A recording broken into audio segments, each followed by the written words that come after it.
This channel is supported by Truefire. Truefire is an online library of lessons from some of my favourite players. There's thousands of lessons on there. You can use the promo code JNC40 to get 40% off of any of their courses. In light of some of the recent comments from Fender Standard EVP, Justin Norville, I kind of thought that this guitar, the Ibanez AZ Standard, sort of, I think, shows what maybe a guitar around £500 could be, and that it doesn't necessarily have to be something that dilutes things down so much as I feel like, for me personally, the Fender Standard did. So I kind of just wanted to do a video talking about how that works with the Ibanez AZ Standard and what I think they got right. It's not totally perfect. I'll point out some issues with it that I've personally found, but I think it is a pretty honest attempt at really getting the AZ sort of DNA distilled into a £500 guitar.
So, this is a guitar that I bought, I can't remember exactly, it was either PMT or Anderton's. Now, it looks the part, it looks like an Ibanez AZ. You have a few compromises here, but they're not necessarily immediately obvious to the eye, so we'll be able to go through them. But what you do get is like a proper, like if you put this side by side with an AZ Premium or Prestige, it's going to look pretty close, I think, right? Probably, for most of us. So, they've done a good job in terms of looks, I think. And you get a really nice piece of roasted maple. It looks great. Here's a compromise, and this to me is one that I think I can forgive this in most guitars, right? At this price range, not only is rosewood, I think, protected and has gone through various phases of all of this sort of stuff, like the CITES stuff. I think it's a little bit difficult in terms of import and export. So maybe if you just take rosewood out of the equation, things become easier. As someone who's like sent guitars to people abroad and stuff, the rosewood is a thing which people get calls from UPS, for example, saying what wood is on this guitar. So this fretboard is Jatoba. Now, it's a slightly odd choice for me, because it's close enough to the roasted maple that you just think, well, wouldn't it be easier just to use another bit of maple? So unless somehow this wood that they've used for the fingerboard is in fact cheaper than maple, it just looks a little bit dry and maybe like a little bit, it looks kind of thirsty. Yeah, whereas I think just roasted maple itself, like the Premium and the Prestige, would have been fine. Or you maybe go with a darker wood so you get a bit more of a contrast. It's a really nitpicky thing, but aside from that, another thing to sort of point out is that this trem, I think, is the same one that they used on the very entry-level Ibanez AZ ES, is it? The Essential series.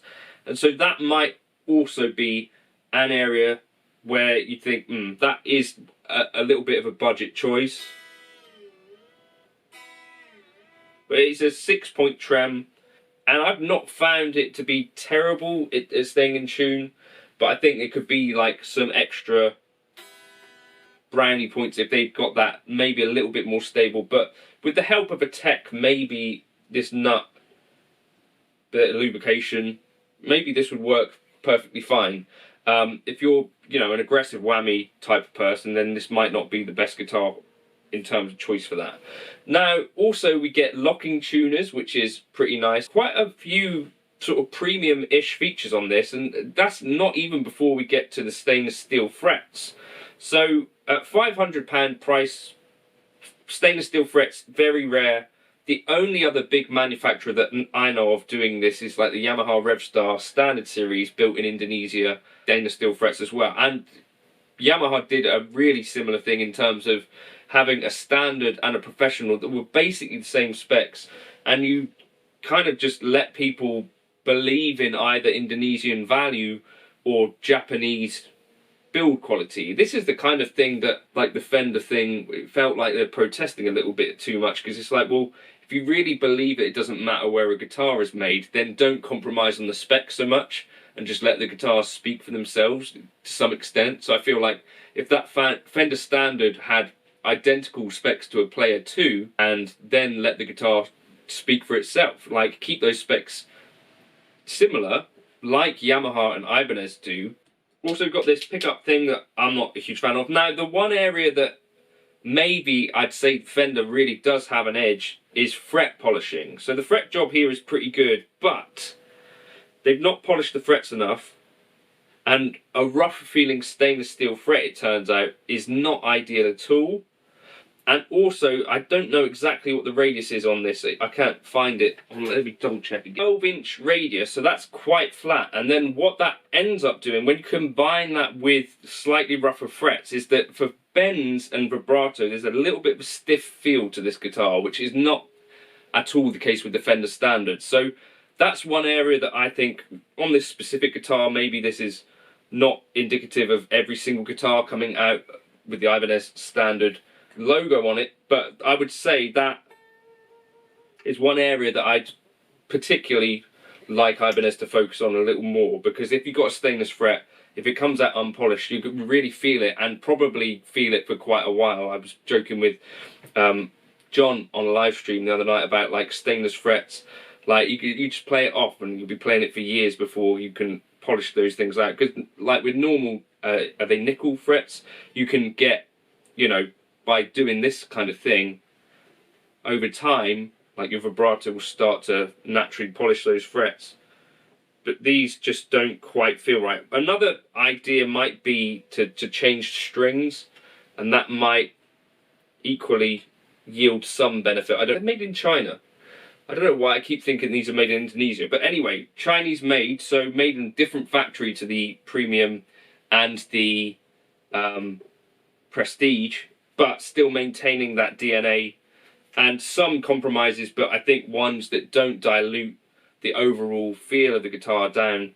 That's that one area for me. If they could sort out that fret job, you know, they'd be on to a winner. And I think probably there's a bunch of these guitars out there. Let me know in the comments if you've tried one that are actually pretty good. But of the two guitars, I think the Ibanez AZ Standard is a bit more of a, feels to me like a bit more of an honest attempt at bringing standard and actually trying to bring up the specs of a guitar that are kind of unexpected at this price. Yeah, let me know your thoughts in the comments.